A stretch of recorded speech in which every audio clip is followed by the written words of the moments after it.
I'd like to welcome everyone to tonight's webinar titled Science and Longevity, and I hope you get a lot out of it. The agenda, I'm going to talk about longevity coaching, and then Dr. Judy Goldstone is going to do a nice presentation on science as it regards anti-aging. So I'm going to talk about what we call the 10 principles of personal longevity, some things we teach, more about coaching. Then I'll give it over to Judy. We'll have the majority of the presentation time, and then we'll do some questions and answers. So everything we do is based on what I call the 10 principles of personal longevity, which are a set of steps to help people learn a lifestyle of long-term health and happiness. And there's non-physical aspects and physical aspects, and that's what our coaching program and our other training programs mirror. So again, it's a kind of a philosophy to help clients optimize their long-term health, happiness, and extend their longevity through techniques like mindfulness and the right nutrition and supplements they can take in their bodies and all sorts of nice things. I'm going to give a few examples.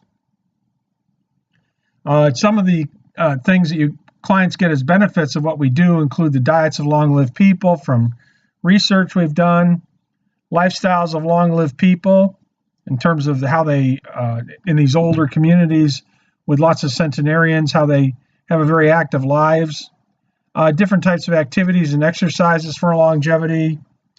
As what people learn, we have some great techniques, teaching mindfulness techniques and different visualization techniques, energy and vitality techniques, and then some of what science can do to help people increase their longevity. And we also look at what people can do to improve their lifestyles because everybody is different. Another thing we do, which are the short-term benefits that people get out of our longevity coaching program, is what we call personal freedom.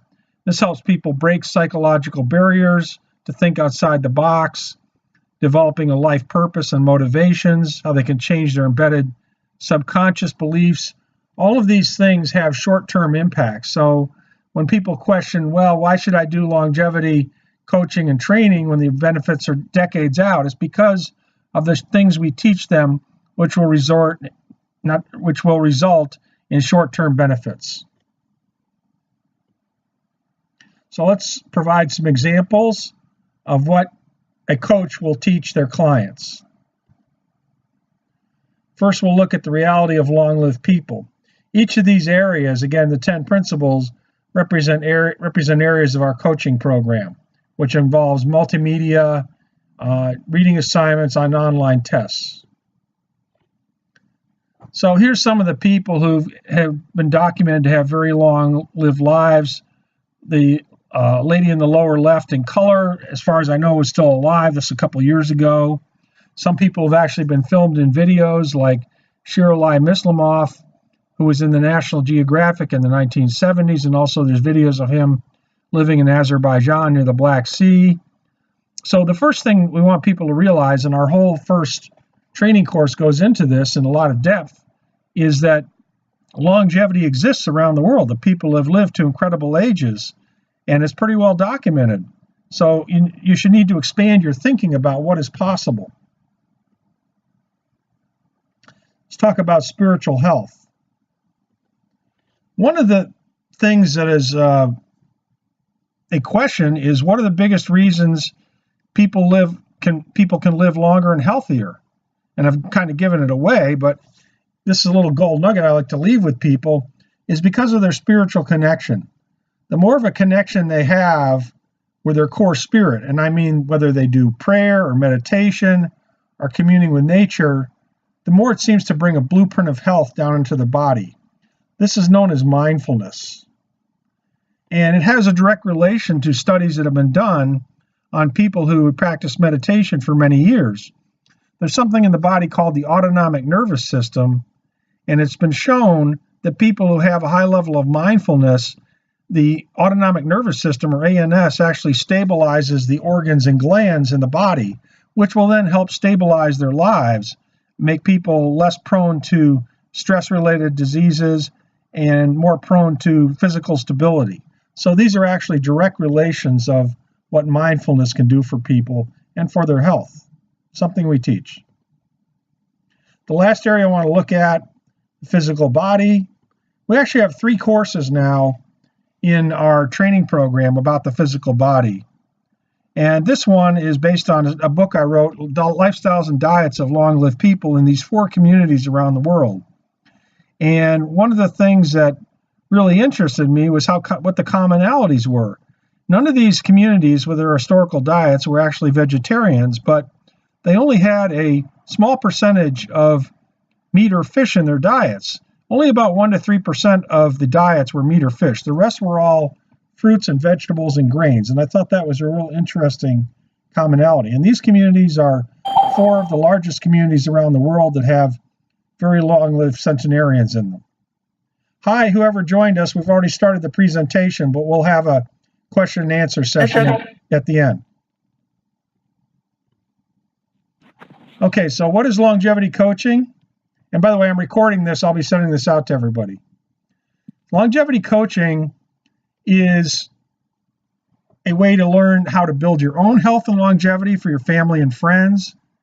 It's a huge new market of people 35 to 64 years old who are really interested in longevity. I use that age range because people starting to have chronic illnesses at 35, and that's when they really get interested in longevity. If you get too much past the mid-60s, people become, I guess I'd just say, set in their ways, and they're not really interested in what we're teaching. Although I have said some people older expressed interest.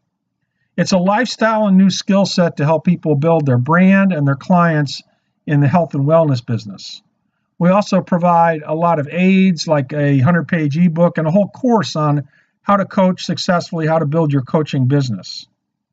And we have other consultants and associated services available. So longevity coaching is a real branch of coaching, and it's becoming very popular. Some testimonials of some of our people who took longevity coaching. I won't read them, but just to know we also have this. We have video testimonials on our longevity coaching webpage on our site. Again, it's a multimedia program. I'd say instead of 60 hours, more like 80 hours of content now. Videos, reading assignments, online tests, and we do a certification process to certify people and give them their certificate to become a longevity coach. The system is available on all types of devices these days, regular web browsers on desktops and laptops. You can see the web browser at the bottom. And there's a nice app that's available for the training environment we use. You can use on mobile phones or tablets. So you can take it with you wherever you go. And we also work with them to help them market, doing joint workshops or webinars, helping them build local clients. We're very committed to our coaches' success. That's a big part of our business model to make it a win-win situation for everyone. We also have a longevity membership site. We've got some bundles to combine that with the coaching, a very good set of resources to back up what the coaches do. And we've just started marketing this in the last few months, but we see this as a very comprehensive site with all sorts of longevity information. And some bundles. And again, you'll get the presentation so you can look at this. But we're offering a special, and that says end of April. I reused the slide. I really meant going into end of May. We'll have a special price of $200 discount. We have some bundles, and we've got different things too. Okay, that's my presentation. Well, I'll have questions after the word. And Judy, so it's time for you. Judy is a medical doctor, friend of mine who runs a anti-aging center, and she's going to talk about the science of longevity. Let me switch the presentation over to her. By the way, I see we've got a few more people attending. For those of you that came in late, just so you know, we're recording this presentation, and we'll be sending you all a link to it after the webinar. After Judy's presentation, we will do a set of questions and answers. So I'm going to make her the presenter now. Judy, you are the presenter. Okay. Thank you, Marty. Can you hear me? I hear you. Okay. So actually, I'm going to talk a little bit about the science behind the medicine of this new field. Muted. Actually, it's been growing rapidly, called anti-aging preventive regenerative medicine. These are my qualifications, and I'm board certified in internal medicine and a member of the American Academy of Anti-Aging Medicine and American Society of Obesity Medicine. And I'm also the founder of the Southern California Center for Anti-Aging and Medical Weight Loss. So anti-aging medicine is basically, Mary is a perfect example. At age 75, in this picture, she won the Alcatraz swim by going directly across San Francisco Bay. And it's a new way of thinking. She's beautiful and fit at age 75 and does something like that, which is amazing. People want to live longer. They want to live healthier. And it probably goes back before 1996. Time magazine always has their finger on the pulse of what's going on in the changing world. I didn't search past 1996, but I'm sure they started a long time ago. But this is just to give you a reference point. Here it is in 96, and in 2004, they're talking about living to be 100 years old. And in 2010, the science of living longer pops up again. And in this one, it looks like they're really thinking about, living to be 142 years old now. And this was very current, March 2015. So what is anti-aging medicine? Basically, it's advanced preventive medicine, and it uses biomedical technologies to promote and extend the healthy human lifespan. And biomedical is basically a fusion of biology and technology. That's what we're looking for, to live longer and better. So I think everybody knows the current system is broken. It really isn't working anymore. The future, actually right now in the future, is on preventing disease from occurring in the first place. This American Academy of Anti-Aging Medicine is where most of us get our education. It's actually around the world. There's the World Anti-Aging Congress, as well as various different countries have their own societies, and then they all meet a couple times a year as the World Anti-Aging Congress. 20 years ago, 10 forward-thinking physicians and scientists got together and started this, thinking that we needed a new medical specialty. And today there's 26,000 physicians and scientists around the world and 120 countries. It is the fastest growing medical specialty in the world. The goals, by the time you get out of here, you're going to know the goals by heart. To maintain your youthfulness as you age, prevent, reverse, treat degenerative diseases associated with aging. And we can actually prove that you reverse diseases with aging. Take, for example, somebody who has osteopenia, which is bone loss. You can detect that on a DEXA scan. And after they're treated on an anti-aging program for a few years, you can repeat that same scan and actually see that biomarker of aging reverse. And there's several biomarkers of aging that we can prove that we've actually reversed aging. Despite everything that's going on in the world today, all of our terrorism and problems, all major causes of diseases are declining. And the life expectancy is increasing. In the 1900s, it was 47 years. In 2000, 72 years, and in 2015, 82 years. That's amazing. And the interesting thing is medical knowledge grows exponentially. It took 50 years in 1950 for medical knowledge to double. 7 years in 1980, 2010, 3.5 years, and it's projected by 2020, 73 days, medical knowledge will double. That is amazing to me. And life expectancy increases exponentially. You can see this chart. The American Academy of Anti-Aging Medicine, these are the guys who founded it. And actually, it's increasing more rapidly than they predicted. For example, they predicted by 2010, the maximum lifespan would only be around 80 years. That's okay. But in 2020, they don't predict much more, maybe 94 years. However, we've got plenty of people now saying that by 2020, people are going to be living in excess of 115 years. And by 2030, they're projecting lifespans in excess of 120 years and cures to cancer. And some of it sounds fantastical, but it's really not. When you look at the history, that's how it's going. And of course, there's no real reason why we have to age now that we know everything that we know. 50% of the baby boomers that are alive today and practice this anti-aging lifestyle management and medicine will live to see their 100th birthday. So I think most people would want to live to be 100 if they knew they weren't going to end up like this guy. Most people think of aging as a normal process.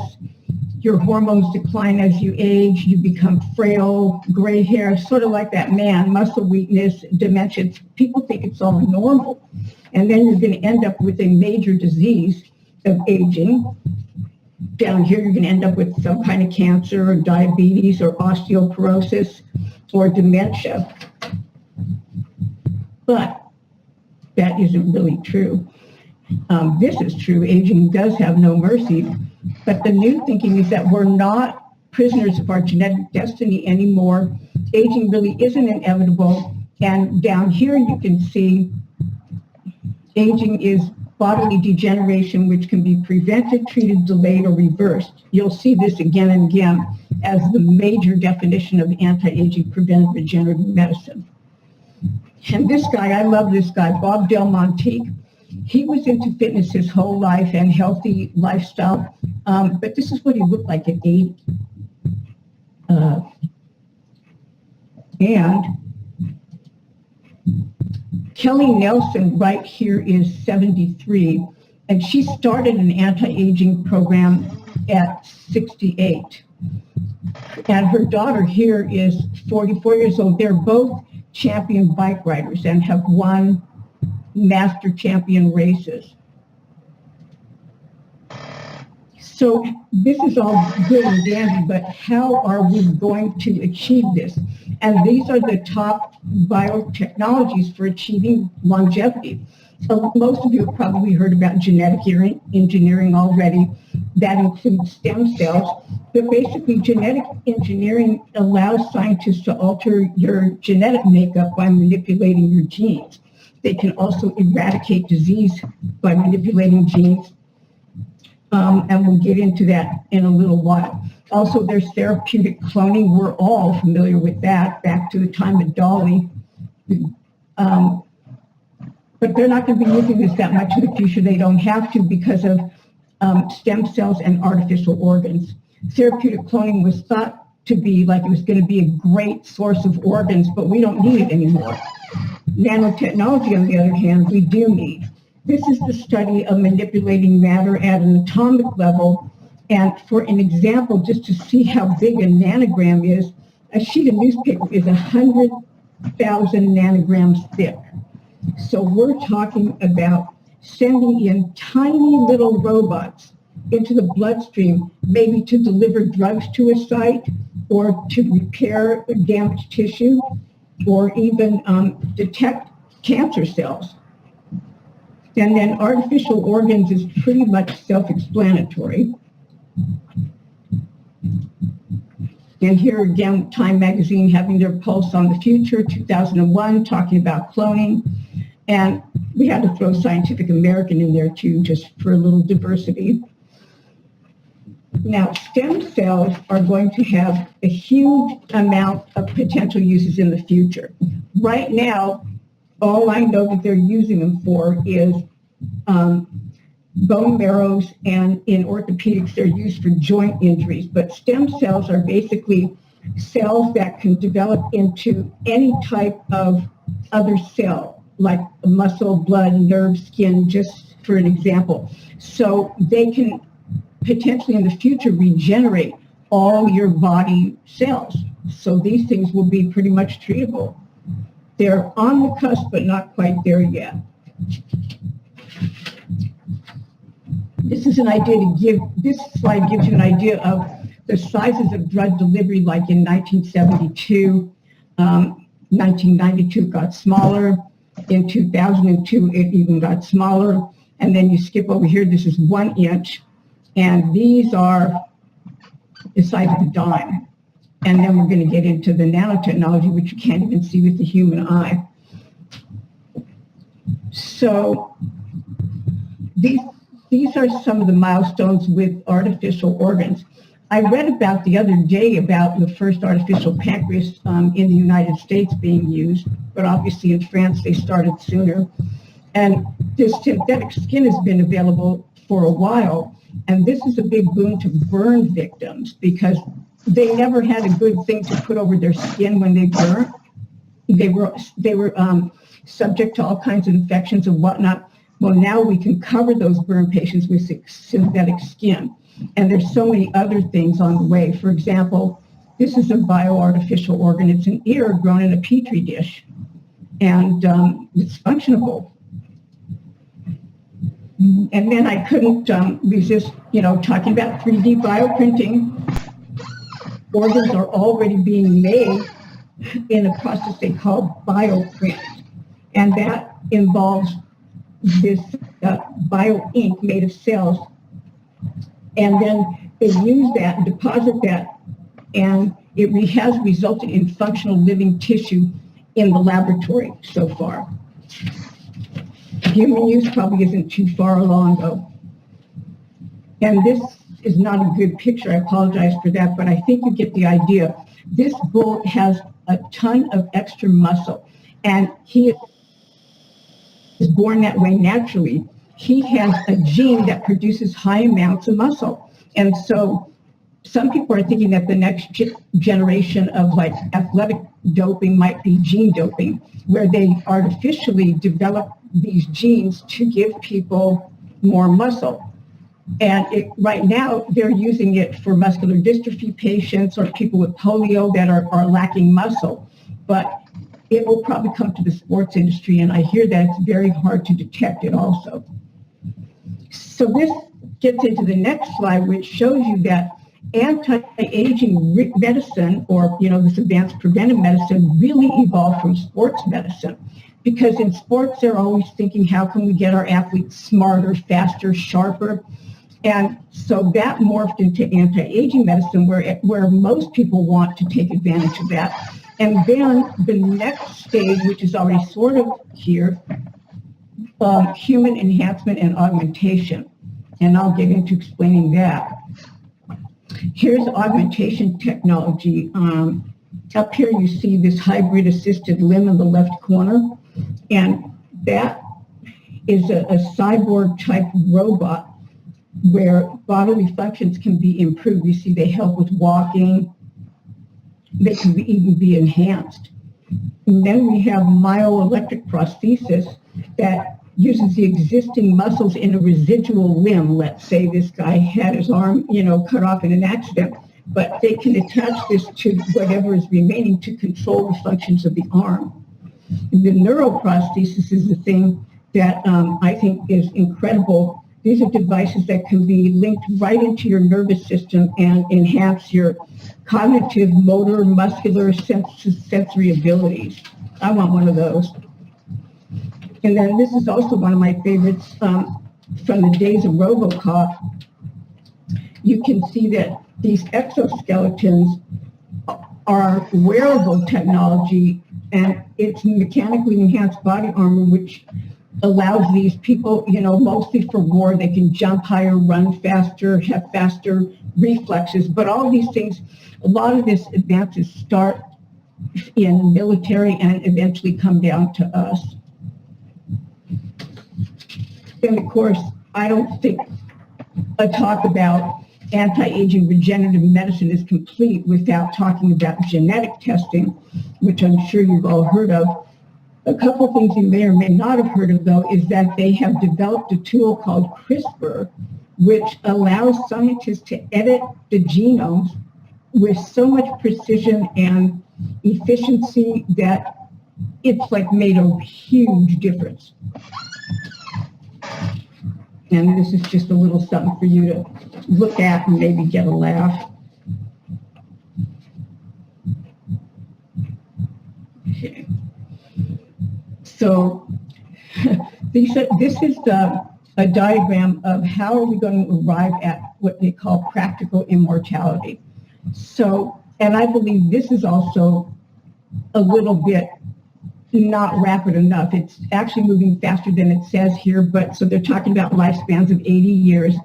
And we're combating the diseases of aging right now with medications. There's 800 coming down the pipeline. And we're using stem cells, DNA repair, telomerase, which I will talk about shortly. So then if you could make it to this bridge here, now they're saying about 2029, and this is the American Academy and the World Congress of Anti-Aging Medicine. They predict lifespans of about 120 years. Then using genomic medicine and artificial organs, if you can hang in there by 2050, lifespans of 150 to 200 years by using these machine-based human enhancements. I sort of think that this genomic medicine, artificial organs, this is almost already here, so it's probably going to be sooner than 2050. As a matter of fact, Ray Kurzweil, who's futurist, predicts that humans will live basically forever starting in 2029. So you get a little bit different opinions on that. I think that Marty did a great job talking about the difference between the longest living and the shortest living people. So I'm going to skip those traits. I'm going to go more behind the science of why we age. Remember I mentioned telomeres? Well, you can think of these as the end segments of like a shoelace cap. You know, those plastic things on the end that kind of keep it from unraveling. Well, the telomeres are the DNA found at the end of your chromosomes. And every time a cell divides, the telomere gets shorter and eventually the cell's going to die. That's like every time the shoelace cap divides, let's say, those little white things get smaller and smaller and unravel a little bit more until finally they're gone. And then I hate this theory, glycation, because I love sugar, but beware, sugar is not just a piece of pie or an ice cream. It could be too much fruit or even carbohydrates. Time Magazine, February 2004. Inflammation, the source of heart disease, colon cancer, Alzheimer's, diabetes, and autoimmune diseases. As a matter of fact, in our field, we call it inflammaging. Somebody coined that term. Another theory here is the free radical theory. When you age, you can see that your cells get damaged from all these different things. From UV light damages your DNA, radiation damages the DNA, smoking, inflammation, and air pollution. And when your DNA gets damaged because all these things cause the formation of something called free radicals, which are damaging molecules. And one of my favorite theories here is the neuroendocrine theory, because I highly believe in all of them, but this is the one that I sort of specialize in it. We age because our hormones decline. Our hormones don't decline because we age. And as your hormones decline, it increases that inflammation. So they some of these are additive, of course. And this might be a surprise to the listeners out there. All hormone levels start to decline in both men and women at around age 25 to 30. And in men, they decline slowly. In women, they decline more rapidly, and by usually age 52, they cease to exist altogether, and women go into menopause. And men have their male menopause, which we call andropause, which is a more gradual decline of your hormones. The whole premise behind treating your body is getting your body into balance. And we're talking about all kinds of balance. And how does a typical medical anti-aging program do this? First, this is a different kind of medicine than when you go to your own doctor and get seen maybe for 15 minutes and get a pill. This isn't like that. This is, you spend lots of time with the doctor. Usually I spend about 2 hours with my patients doing a very comprehensive medical history, getting to know you, what you want, and a pretty thorough physical exam. And then most people get these advanced diagnostic testing, and that usually includes organ function, hormone levels, heart and cancer risks, and inflammatory risks. Then the basic pillars of the anti-aging medical program would be hormone evaluation and then restoring and balancing where you're low or absent, controlling inflammation, analyzing what free radicals you have and your antioxidant levels, and then giving you targeted supplementation to repair that. Also, detoxification of the body, very important. Repair and prevent the DNA damage that sort of goes along with the antioxidants. Lifestyle modification, which Marty talked very well about, but we also go through kind of the same things that he does.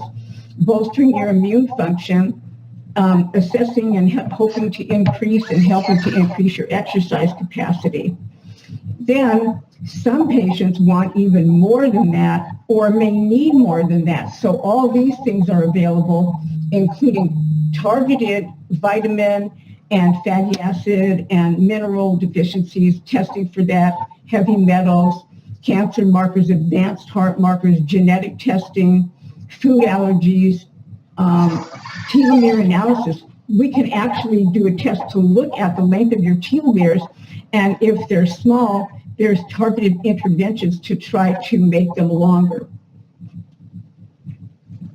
Then a program, it's funny because it's a custom program, and it may not include all these aspects if you don't need it, but usually it does.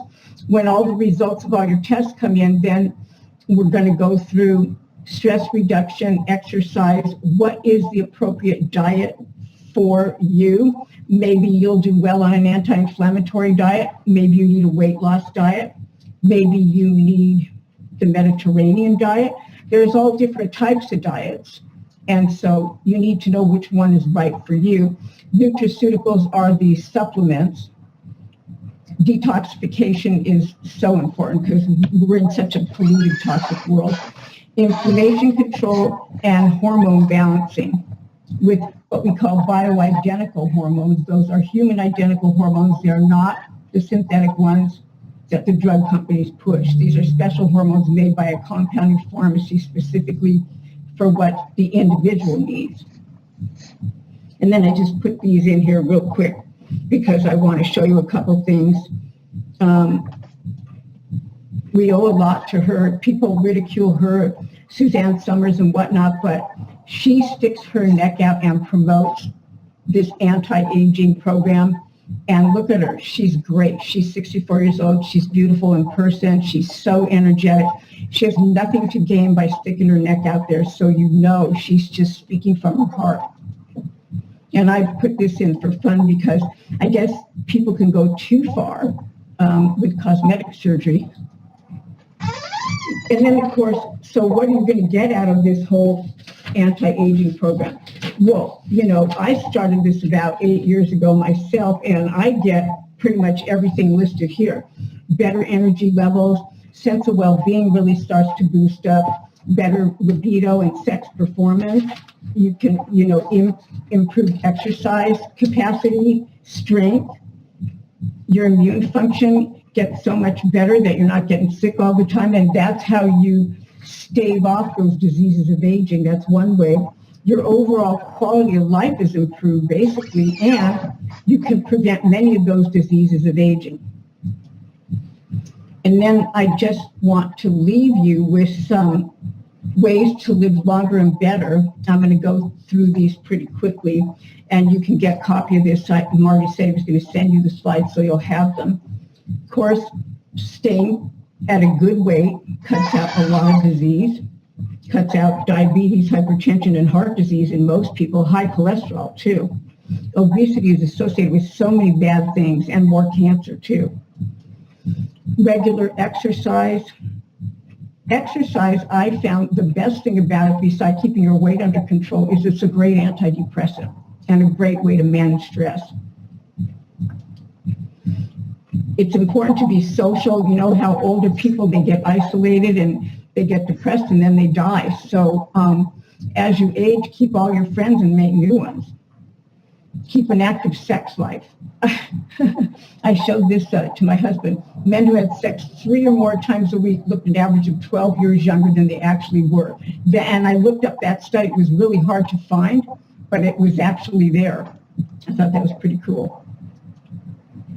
And of course, I probably all have heard this, staying mentally stimulated, you know, being involved, doing crossword puzzles, keeping your mind active. Stress reduction, which is what Marty talks about quite a bit, and we go through it as well. You need to get 7 to 8 hours of restful sleep. None of this 6 hours and whatnot. It has to be 7 to 8. And then this is the making the smart dietary choices. It can mostly be summed up by eating a diet with fruits and vegetables, and low, like in carbohydrates and grains, and a small amount of protein, and eating the good fats. Maintain your immunity, we help you do that. People forget how much water they need to drink. You need to drink half of your weight in ounces. So if you weigh 100 pounds, you need to drink 50 ounces of water a day. And then be careful with alcohol. You know, I don't believe there's any real good things that come from drinking alcohol, even the way they say, oh, it raises your HDL. But there's so many other things that it doesn't do. Better to stay away if you can. Combat free radical damage. This is what I was talking about with the antioxidants. We have targeted antioxidants. Maybe you don't need all of these, so you really should be tested to find out what you do need, instead of just gulping a bunch of vitamins and minerals you don't know what you're doing. Of course, everybody knows that. Avoiding trauma is a little bit harder to do, but they put that in the list. And that's basically the end of my talk. And I'd be happy to take any questions. Okay, hold on. Let's see.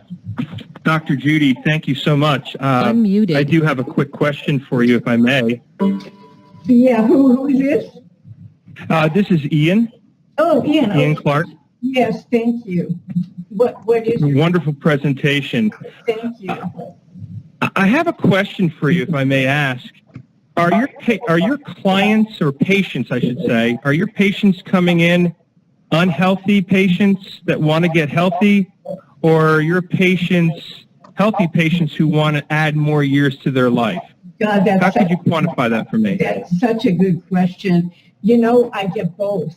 It's really amazing. I get a certain amount of people that were athletic and took supplements and took care of themselves their whole life, and they just want to know what's going on, what's the latest thing they can do to keep staying healthy. And then I get people that are starting to feel like they're aging and falling apart, to tell the truth. But I do get people that have always been in good health and just want to continue it. They're the smart ones, the ones that started early. But it's never too late to start. I've had people start in, 60s, 70s, even in 80s, all got started and did very well. Okay, thanks. That's wonderful to know for myself. Okay, thanks for that question, I'm a Ian. poster child for the before picture. Do we have any other questions from the other 3 people on here? Let's see. I just see Minnie is one person. And I only see the phone numbers for the other two. Oh, we've got Minnie on twice, one through the phone and one the computer connection, and then one person from 864. Any other questions for us? Dr. Goldstone. Yes, Dr. Goldstone. This is Minai. I'm your current patient. Oh, hi. I got this link. I just, was looking forward to your presentation. Actually, I met you a couple of times, and I was diagnosed with breast cancer. That's why I'm taking a break. Oh, yeah, that does happen once in a while. I mean, especially as women get older, the risk goes up. I'm sorry to hear that. Yeah, but actually, opportunity for me that you told me to get a mammogram, and oh, I know exactly who you are. I was wondering how you were doing. I am going. I'm in my ongoing treatment. All that, and actually, in between making decision, take the chemotherapy or not. Mm-hmm. Well, I can't tell you what to do with that. Your oncologist is somebody, but once you're finished with everything, I can definitely help you with the alternative type supplements and things to do that will help you prevent a recurrence. Yeah, no, I remember you that. So I am chemical in my body, so I'm going to move on to the next stage. But I do have to take the tamoxifen. They told me to block my. Right. I'm a little worried about. I was about to reach out to you and ask your advice.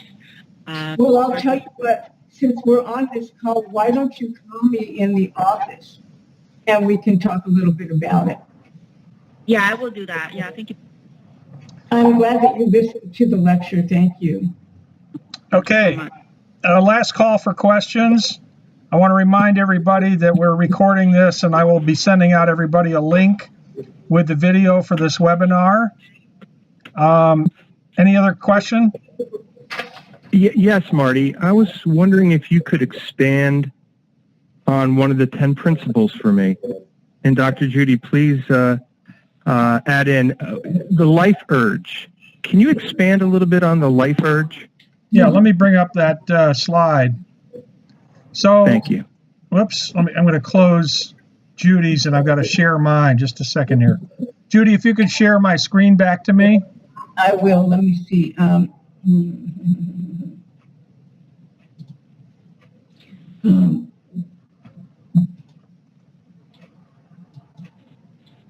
Okay, you should be getting your screen back now. Okay, hold on. Start presenting. Yeah, you're the host of the presenter now. Okay, can you guys see my 10 principles list? Yeah. Yes. Okay, so it was about the life urge. Is that what you were talking about? Yes, please. Number 3, enable your life urge. Okay. There's a guy who pioneered the concept in the 1970s, Leonard Orr, that our subconscious beliefs have a large effect on us and that we may have a death urge. He actually called it the death urge. I call it the life urge. And the whole idea is that we go through years of our lives with expectations that we're going to go through childhood, a teenage, be a young adult, an older adult, and then we're going to die at a certain age. So people plan their lives to expect to retire and die. We even hear advertising from like Forest Lawn, one of the big cemetery outfits here, come in and buy a plot if you're in your 50s. So people have the expectation they're going to die. So enabling your life urge is all about the techniques for changing your subconscious beliefs so that you change and open your mind up about what your life can be and what is possible. that you don't have to be sick in your 70s and 80s, that you don't have to expect that you won't have any more purpose in your life. What are the positive things that you can do? So it's all about changing those subconscious beliefs to express your life urge for an expanded time frame. One of the 10 principles. Thanks for the question, Ian. Thank you for the answer. Very good. Okay, so that's it for tonight. I thank everybody for coming, and we will end it here. Take care, everyone. Thank you. Thank you, everybody.